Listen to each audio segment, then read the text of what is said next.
గౌరవ మంత్రి సవితా గారు చెప్పిన విషయాలు తోడుగా కొన్ని విషయాలు గతంలో సేమ్ డెమోక్రసీ అంటే ఆ డెమోక్రసీకి అవమానం ఏర్పాటు చేశారు. ఈరోజు సేవ్ డెమోక్రసీ జరిగింది. ఆ దిశ నుండి ఈ దిశకు వచ్చింది.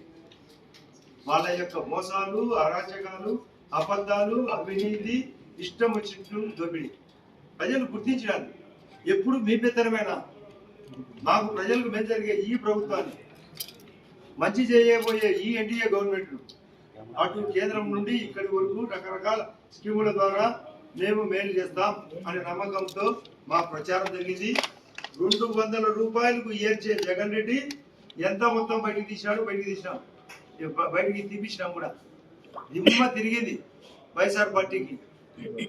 లేకుంటే నేను 2011 ఎలక్షన్లలో చూసిన జగన్ రెడ్డిని ఎటువంటి పిసినారో ఆ పిసినారతనం బయటకు వచ్చింది. దరిద్రం అంతా పోయింది. మేము గౌరవ ముఖ్యమంత్రి గారు చెప్పినట్టు రాసుకునే ప్రతి ఐటమ్ 100 రోజుల్లో పూర్తి చేస్తాం. వాళ్ళ ఇల్లు కానీ, రేషన్ కార్డు కానీ, ఎర్రబల్లె చెరువుకు జీవో కానీ, అరటి తోటల, చీనీ తోటల దాష్టికం కానీ కంట్రోల్ చేసినాం. మరింత కంట్రోల్ చేస్తాం. రవిరెడ్డి ఆధ్వర్యంలో ఈ పొద్దు లతారెడ్డి గెలవబోతుంది. రేపు రవిరెడ్డిని కూడా గెలిపించేదాని కోసం అన్ని రకాల స్టెప్పులు వేస్తాం. ఇది మీకు సూపర్ 6 అమలు చేస్తాం. సూపర్ చెక్ పెట్టబోతున్నాం. మేమందరం కష్టపడి పనిచేసినాం. ప్రతి ఒక్కరూ ఇక్కడ మా కార్యకర్తలు, అభిమానులు, ఎన్డీఏ కూటమిలో ఉండే ఎమ్మెల్యేలు ప్రచారం చేసినాం. ఎలక్షన్లు సజావుగా నడిపేటట్టుగా చేసినాం. అసలు పోలీసులు ఇష్టం వచ్చినట్టు మాట్లాడారు.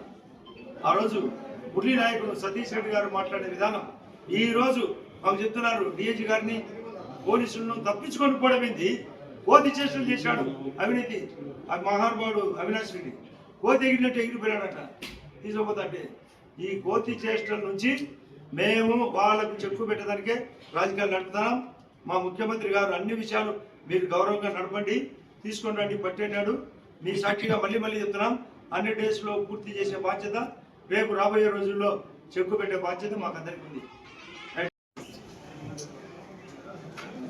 రాష్ట్రంలో చంద్రబాబు నాయుడు గారి నాయకత్వంలో కూటమి ప్రభుత్వం అధికారంలోకి వచ్చిన తర్వాత మొదటి ఉప ఎన్నికలు జెడ్పీటీసీ రూపంలో పులివెందల ఒంటిమిట్టలో జరిగినాయి. ముఖ్యంగా పులివెందల్లో ఒక మార్పు కోసం ఓటేయండి అని చెప్పి మేము కోరాం.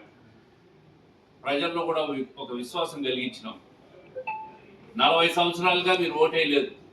40 సంవత్సరాలుగా జెడ్పీటీసీ పులివెందల రూరల్లో పోటీ కూడా జరగల. ఈరోజు మొదటిసారి 11 మంది అభ్యర్థులు పోటీ చేశారు. మార్పు కోసం, అభివృద్ధి కోసం ఓటేయమన్నా ప్రజలు దానికి విశ్వాసం వ్యక్తం చేసి ఈరోజు లతారెడ్డి గారిని గెలిపించబోతున్నారు. మొగుడిని కొట్టి మొగసాలకి ఎక్కినట్టు వైఎస్ఆర్ కాంగ్రెస్ పార్టీ వాళ్ళు గత వారం రోజులుగా, అంటే 5-6 తేదీల నుంచి మొదలుపెట్టి వాళ్ళే గొడవలు సృష్టించడం, వాళ్ళే తెలుగుదేశం పార్టీ వాళ్ళ మీద గొడవలు చేశారని మాట్లాడడం, ఇవన్నీ కూడా చూస్తూ వచ్చినాం.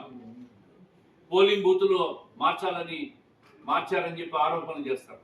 ఇవన్నీ కూడా కోర్టులో హౌస్ మోషన్ పిటిషన్లు, లంచ్ మోషన్ పిటిషన్లు అన్నీ వేశారు. ఎక్కడా కూడా న్యాయస్థానంలో వాళ్ళకు రిలీఫ్ దొరకల. అంటే ప్రభుత్వం కానీ, ఎన్నికల కమిషన్ కానీ చేసిన ఏర్పాట్లన్నీ సబబుగా ఉన్నాయని చెప్పి న్యాయస్థానాలు మాట్లాడినాయి. ఈరోజు పోలీసులు గొడవలు చేయకుండా సాధారణంగా ఎన్నికలు జరిగినప్పుడు ప్రివెంటివ్ అరెస్టులు చేస్తారు. అవినాష్ రెడ్డి గారిని, మా పార్టీ ఎమ్మెల్సీ రామ్ గోపాల్ రెడ్డిని ఇద్దరిని అరెస్ట్ చేశారు. అవినాష్ రెడ్డి గారిని మాత్రం మధ్యాహ్నం 1 గంట పోలీసులు 12 గంటలకు వదిలేశారు. మా రామ్ గోపాల్ రెడ్డి గారిని ఇప్పటి వరకు పెట్టుకున్నాడు. అంటే ఆయన తప్పించుకున్నాడు, ఈయన ఇప్పటి వరకు పెట్టుకున్నారు. మరి పోలీసులు మాకు పనిచేశారా, వాళ్ళకు పనిచేశారా, నిష్పక్షపాతంగా పనిచేశారా అనే ప్రశ్న వాళ్ళే వేసుకోవాలి. అవినాష్ రెడ్డి గారిని మాత్రం ఇక్కడి నుంచి పొద్దున్న 8 గంటలకు తీసుకుపోయి 9 గంటలకు వదిలేస్తే రామ్ గోపాల్ రెడ్డిని 6 గంటల వరకు పెట్టుకున్నారు.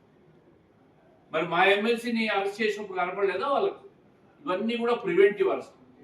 సతీష్ రెడ్డి గారు వేల్పల్లెలో ఆయన మాట్లాడుతూ ఉన్నాడు, నోటికి ఏదొస్తే అది. 30 సంవత్సరాలు ఈ పార్టీలో అనేక ఉన్నత స్థానాలు పొందినాడు. ఈరోజు ఆ పార్టీ, ఆ వ్యక్తుల బాధితుడు సతీష్ కుమార్ రెడ్డి. ఆయన మీద హత్యా నేరాలన్నీ కూడా వాళ్ళు మోపినట్టు. బాధితుడైన వ్యక్తి బాధించే వాళ్ళ సరసన చేరి ఈరోజు తెలుగుదేశం పార్టీని, చంద్రబాబు నాయుడు గారిని, లోకేష్ గారిని వ్యక్తిగతంగా నోటికి వచ్చినట్టు మాట్లాడతాను.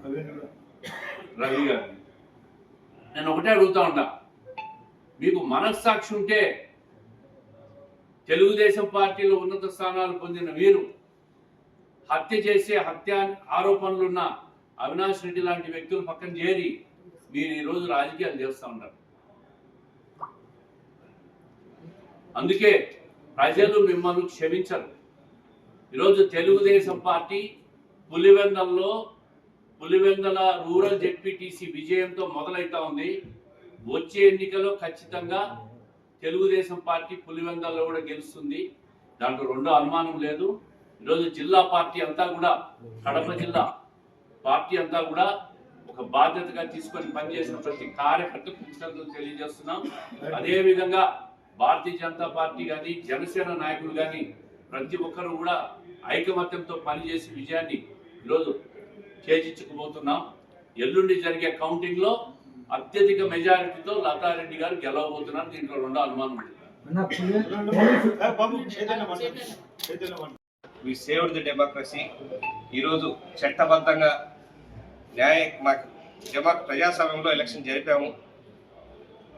ప్రజాస్వామ్యంలో జరిపితే వాళ్ళకు ఓట్లు రావని తెలిసి డ్రామాలు ఆడటం కోసం వాళ్ళ ఏజెంట్లు కూడా కూర్చోబెట్టుకోకుండా ఇదేదో జరిగిందని చెప్పేసి కనీసం ఒక ఇన్సిడెంట్ కూడా జరగకుండా ఎలక్షన్ జరిగింది. పులివెందులో ఇంత ప్రశాంతంగా ఒక చిన్న ఇన్సిడెంట్ కూడా జరగకుండా జరిగింది. ఫస్ట్ పాయింట్, ప్రజలు మమ్మల్ని నమ్మినారు. మేము ఓట్లు అడగడానికి పోయినప్పుడు మా మీద నమ్మకం చూపించారు. ఆ నమ్మకంతో ఓట్లు వేసింటే నీళ్ళు వస్తాయని చెప్పి, ఎర్రబల్లి చెరువుకు నీళ్ళు వస్తాయని చెప్పి నమ్మి జనాలు మాకు ఓట్లు వేసింటే ఎల్లుండి తప్పకుండా మంచి మెజారిటీతో గెలుస్తాము. మా నాయకుల్ని కొద్దిమందిని అరెస్ట్ చేసి ఇంకా కొన్ని చోట్ల ఎక్కడన్నా ఓట్లు ఇబ్బంది పెట్టిండొచ్చు, ఎందుకంటే రాంగోపాల్ గారు వీళ్ళంతా యాక్టివ్ లేకుండా చేశారు. ఇలాంటి ఆ పరిస్థితుల్లో కూడా మేము ఖచ్చితంగా గెలుస్తామని అనుకుంటాము. ప్రజలు మమ్మల్ని నమ్మింటే ఎల్లుండి మీరందరూ కూడా ఆ రిజల్ట్ని, మంచి రిజల్ట్ వస్తే మమ్మల్ని నమ్మినారు. పులివెందుల వాసులు ఖచ్చితంగా ఎన్డీఏ కూటమిని నమ్మింది. మున్ముందు కూడా నమ్మకాన్ని నిలబెట్టుకుంటామని చెప్పేసి తెలియజేస్తూ ఈ ఎలక్షన్లో గత కొన్ని రోజులుగా మాకు సహకరించిన కార్యకర్తలకి, కూటమి ప్రభుత్వ నాయకులందరికీ కూడా మరొకసారి ధన్యవాదాలు తెలియజేస్తున్నాను. Thank you. రామ్ గోపాల్ రెడ్డిని వదిలేసినాడా అనేది రామ్ గోపాల్ రెడ్డిని నిర్చిలికి వెళ్ళిపోయాడు. పోలీసుల వైఫల్యమేది. తెలుగుదేశం యొక్క ఆయన నాయకుల బండ్లు పగలు కొడుతున్నారు, వెహికల్స్ పగలు కొట్టారు. ఏజెంట్ ఫారం తీసుకెళ్తుంటే ఏజెంట్ ఫారం తీసుకోవడానికి ఏ విధంగా దాడి చేశారు ప్రత్యక్షంగా మన మీడియా ద్వారానే చూశారు. మరి ఏం చేస్తా ఉన్నారు వీళ్ళు? కాబట్టి వాళ్ళకి ఎంత చేశారో మాకే ఎంత చేశారు. ఎక్స్ వై సమానంగా చూశారు పోలీస్ పాత్ర.